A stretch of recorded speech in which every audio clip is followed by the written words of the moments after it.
In Kabbalah, there is this central phrase, there's none else besides him. And that's the goal of Kabbalah. And it's a state of perception that we are meant to attain in our life. In fact, it's the purpose of our life. And none else besides him refers to the Creator, that there is nothing but the Creator. What does this mean?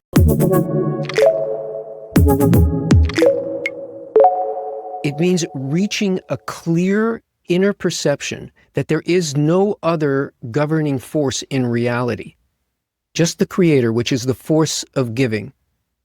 All that exists in reality is a force of giving, and that's it. But also, according to Kabbalah, we were born into a world that doesn't feel anything like that. It feels fragmented. People act against us. Circumstances seem random, and even our own inner thoughts pull us in all kinds of opposing directions to that kind of sense of life. Now, this sense of multiplicity, it's not an accident, it's not a mistake. It's purposeful concealment. The Creator's wholeness hides in multiple forces. Why? So that we can learn to uncover that, to reveal the real basis of our lives, the foundation of reality, so that we can reach the actual wholeness of what our existence is. And that's the goal of Kabbalah. Not to affect and change the world, but to change the way we perceive it.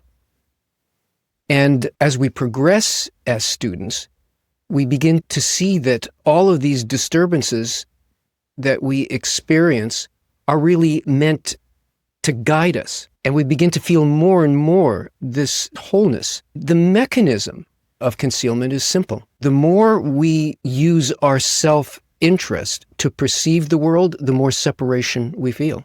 It's simple, but that whole process is concealed to us. We don't truly understand what it is that's hiding this wholeness from us. But as we learn through the method to gradually acquire this inner quality that right now, of the Creator, which right now is in its opposite form because we're thinking about ourselves, we want to receive something for ourselves, we are completely opposite and unlike that single guiding force that is constantly working on us. And all of the things that we think are opposing us, we begin to see are guiding us with great precision and care. This single act of bestowal and guidance that's acting on us brings us to a place where eventually we don't feel blame about anything. Not because the distractions and the concealment isn't there, that there isn't suffering, but that we begin to understand and see clearly the purpose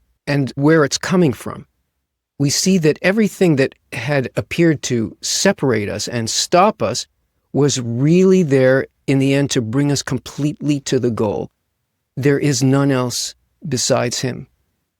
And that him is the force of giving, and it includes you. All of us are part of none else besides him. Now, think about it. What in your life is creating resistance for you that seems to be stopping you, creating doubt, making it difficult for you to relate to other people or to the world, to feel at home in the world? What things are acting that way in your inner state? And now ask yourself, if this comes from a single force that's aiming to guide me, what is the inner shift that it's asking me to do? What needs to change inside of me in order to feel this wholeness and this giving that underlies reality?